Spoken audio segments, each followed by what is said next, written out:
Welcome to the Highly Sensitive Podcast. I'm LaSalle, and I'm a licensed therapist, highly sensitive person, and HSP coach. This bi-weekly podcast is meant for highly sensitive people and their loved ones, as both experiences will be discussed. Thank you for joining me, and let's begin. For today's episode, I am joined by my husband, Cliff, who is not a highly sensitive person, to talk about his experience being married to me, a highly sensitive person.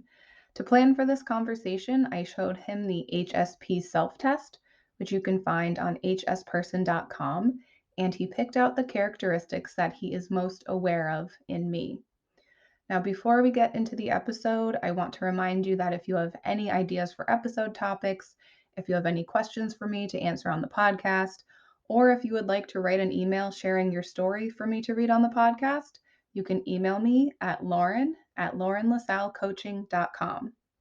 You can find out more about my coaching program, as well as resources and links to my social media by visiting my website at laurenlasallecoaching.com.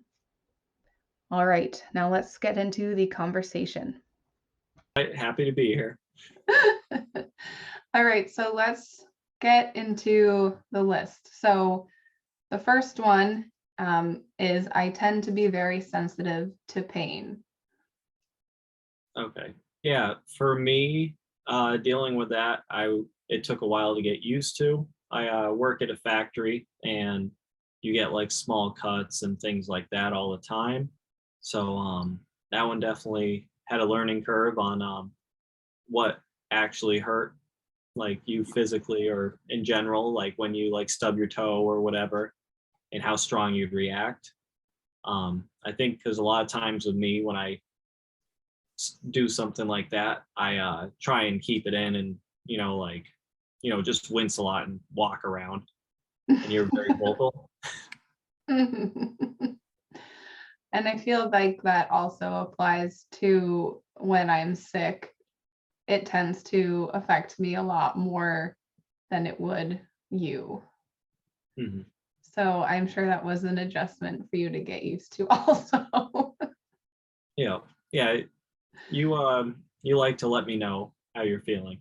I do. I'm very vocal about how I'm feeling, which I'm sure is kind of a good thing and also a not so fun thing on your side. Yeah, I guess with little stuff, Mm-hmm. with like small headaches or whatever. Yeah. And I've always been like that too. All right, so the next one is I'm easily overwhelmed by strong sensory input. Yeah. So that one, so I have it kind of a little bit with like chewing and everything and hearing it and all that. But I would find that you would be doing that, like having chips or apple slices, whatever. And then right when you're done, you kind of like pick up on whatever sounds I'm making, which could have been exactly what you were doing a second ago. So there's been times where I'm like, I want to have potato chips. So I'm just going to stand on the other side of the room and you'll be like, what are you doing? I'm like, I'm eating chips, and you'll kind of laugh and realize I'm just trying to not deal with you staring at me. I know. And I do appreciate that you do that too. That's very nice. Because those sounds do really kind of drive me crazy.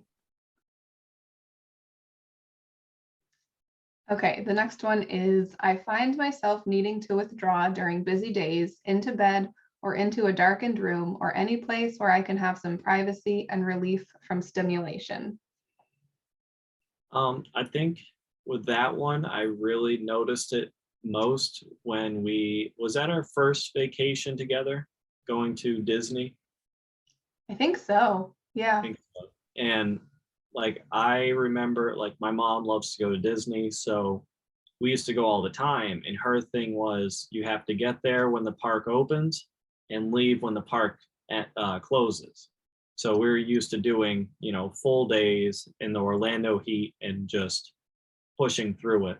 And when we went together, I would give in and we would go back to the hotel to relax for a little while, or like just basically swim around in the pool for like a half an hour and then go back to the park. Hmm. And you seem to have kind of accepted that at this point, that I need that, because that was what, like 6 years ago? We hadn't even been together for a whole year yet. Yeah. And Yeah. in my family, we all need that time to just kind of decompress. And it sounds like your family's the total opposite. So if we hadn't done that, I probably wouldn't have made it through until the parks closed, because I would just be cranky and tired. With that also, I remember like early on, like early in dating, we would go out to the bar with friends and everything. And I was used to being, single most of the time when I'd go out. So you kind of go until you kind of tire out, and then you kind of say your goodbyes and leave. And I realized quickly that with you, you'd be like, okay, we need to go, basically. And I'd be kind of doing like the wind down of like a few more conversations and everything. And I learned quickly, you're like, I need to go, is like, I'm like almost falling asleep. Let's go.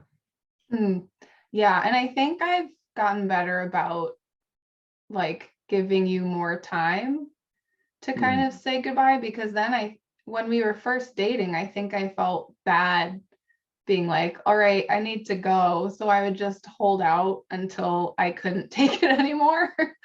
And then I would immediately need to leave, which I guess in retrospect is not the best way really to handle that situation.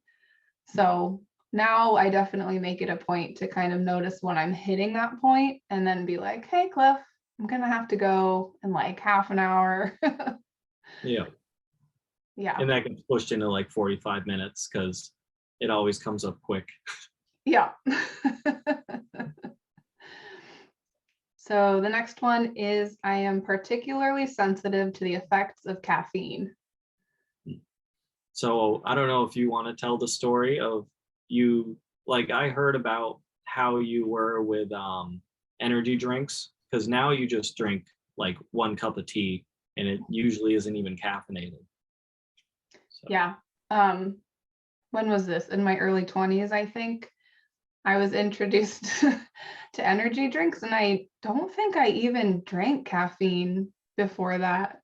So the first 2 energy drinks I had, I threw them all back up, which you'd think would be my body telling me like, don't consume this. But it does make me feel very jittery and just kind of like wired if I have too much. And then I think the crash when it wears off is a lot. So yeah, I just have like a cup of tea in the morning now, and it seems to be kind of the perfect amount. But really, I should have listened to my body back then. Yeah, and I grew up a soda drinker and everything. So I think when I was a kid, like drinking a soda, then going to bed, just kind of, I think my body weirdly got used to that. So like, Oh yeah. I don't always notice caffeine a lot. So it was kind of weird hearing you talk about that, and, knowing that you can drink like a non-caffeinated tea and be fine throughout the day. Well, my tea has caffeine. It's just like a mini amount. Yeah. But that's another thing too, is that you can drink caffeine late in the day and it's fine and you can sleep. But if I drink caffeine after like noon, it doesn't make me feel any more awake. It just makes it so I cannot fall asleep, which is very inconvenient. And maybe that comes from, like, I do factory work, so I wake up at like 6 a.m. and I'm at work at 7, and you just gotta get going. And I think with a lot of your work, it seems like you've been able to kind of, ramp up into the morning. Mm-hmm. Yeah. So the next one is I am easily overwhelmed by things like bright lights, strong smells, coarse fabrics, or sirens close by. Mhm. So you cut tags out Mhm. out of your clothing, and like there's been times I think where you kind of like in the middle of the day you're like, I need to get rid of this tag. And some of that wasn't that weird because my mom cuts the tags out of her shirts, and I kind of got used to like that was just a thing, but not like I don't think it's all of them, but it's more or less every single one. Yeah. Yeah. Tags are the worst. And I will sometimes not notice one for part of the day, and then it's just like rubbing on me. I have to remove it or the day cannot continue.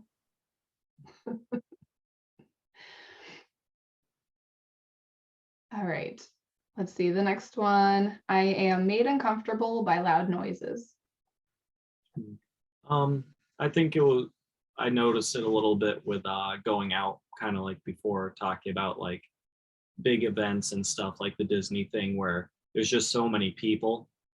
Like with me, I like to just try and like push through and get to the next part of it. Or like, with like the parks, going to the next ride and everything.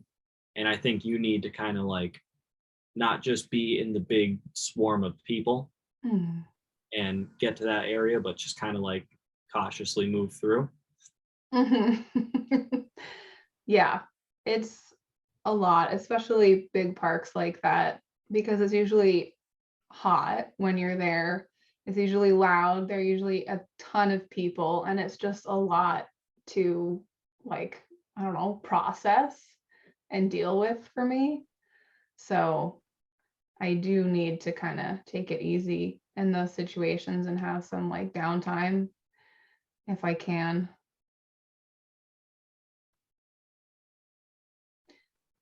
The next one is I am deeply moved by the arts or music. Hmm. So um, you're a big fan of the opera fan, and I learned like the first time we went, like trying to impress you, brought you to Broadway to see Phantom, and I look over and you're crying during it, and then I realized after that we watched the movie and you cried during that, and then every time you watch Phantom, you cry at some point. Yes. And I didn't know, or I didn't expect it, I guess, like every single time. I thought maybe live it'd be different, but it's anytime you watch a movie or sometimes like even a music clip from it, I'll look over and you'll be crying. Yeah.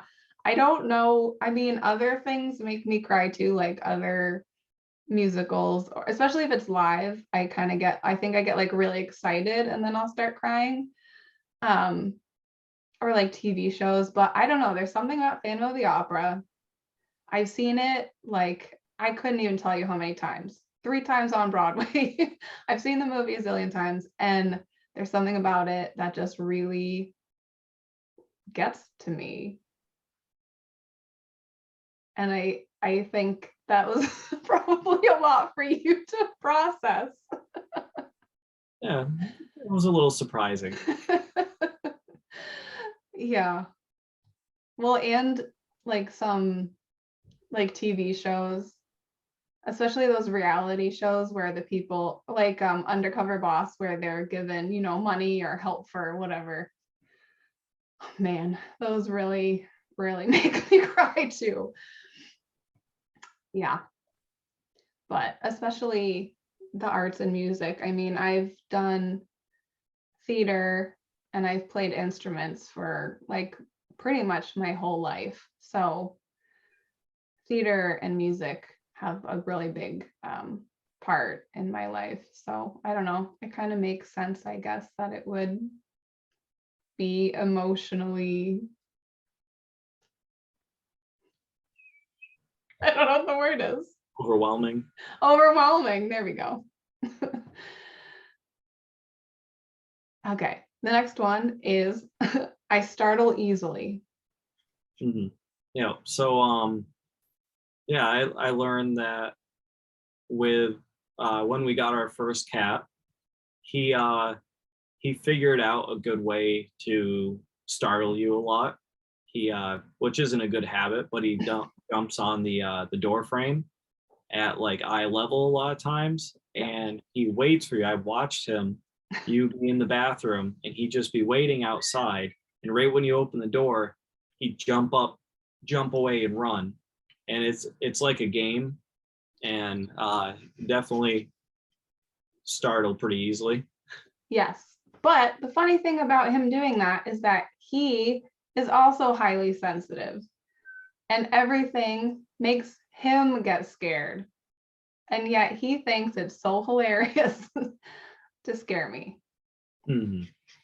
And I also remember at one of our apartments, you would like walk around this corner or something, and sometimes we'd be going in opposite directions, and it would I would just scream because I didn't know you were right there, which I think you got tired of pretty fast. But I mean, Yeah, was sometimes I was like, how did that scare you? You were just talking to me. Like things like that. Yeah. yeah, because I didn't know you were right there. Let's see. I think this is the last one. Yes, the last one. I make a point to avoid violent movies and TV shows. Yeah. Yeah, I feel like you've sometimes told me that you try to avoid them, but I feel like I get home and you're like, oh, during lunch I just watched a scary movie and now my stomach hurts. And I feel like you don't avoid them very well, but you talk about trying to avoid them and like making a note that like after I watch a scary movie, my stomach hurts. Yeah, that is true. I guess I would say don't, when it comes to movies and TV shows, like if it's a scripted fake thing, I don't avoid it. Or sometimes even if it's based on a real thing. If it's like the news and it's violent or something, or sad, I can't do that. I definitely try to avoid that. But I think I started really getting into like horror movies and dark stuff when I was really depressed, like in my late teens, early 20s, because it just felt kind of relatable, I guess, like the mood. And so that's why I think I like that. But now it definitely does give me a stomach ache, even though I still enjoy them sometimes. I think I don't always enjoy them as much as I used to. Mhm. I don't know. Yeah. And I just wanted to say like a lot of this stuff kind of like sounds like a lot to deal with or almost negative sometimes, but with how you are, you care very deeply. For me, like if I'm not feeling well or if I'm having a bad day, you definitely catch on very quick and you kind of feel it out to see if you should, try and help me out with it or give me space. And I feel like, a lot of this stuff was negative, but it's not like bad. And a lot of the good stuff is great in comparison of just how much you care and what you do for me. Aw, thank you. Yeah, I mean, you have really taken, I feel like taken the time to learn about me and all of these like, you know, Quirks. yeah, I feel like you've taken a lot of time to learn about my quirks, and you accept them now, even if at first it was kind of a lot to take in. Mhm. And you definitely try to be as accommodating as you can when there are things that I kind of can't really have much control over, like hearing the chewing. I I don't know what to do about that. Like that, I just need the space, I think, so it's not so loud. So I really appreciate that you do things like that. Mhm. And And some of the stuff is like fun to hear about because like you have some childhood things you talk about with like your socks and yeah. overall. So Well, the overalls. So I exclusively wore overalls in 5th grade because I was so tall and so thin. And back in that time, they didn't have so many like clothing options, I guess, that fit that body type. And so I had to wear overalls because it was the only thing that fit my waist.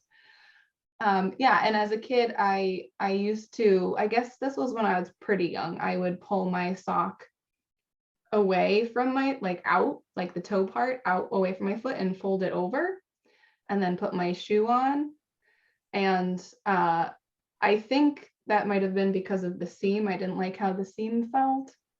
I don't know, but I've always had kind of weird little things like that, that my parents were like, what are you doing?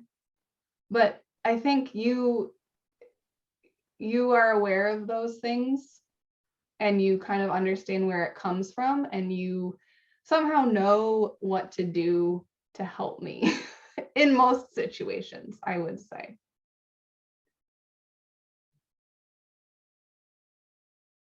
And also you are very validating of how I feel and very supportive. And I wish everybody had somebody like you. thank you. I do my best.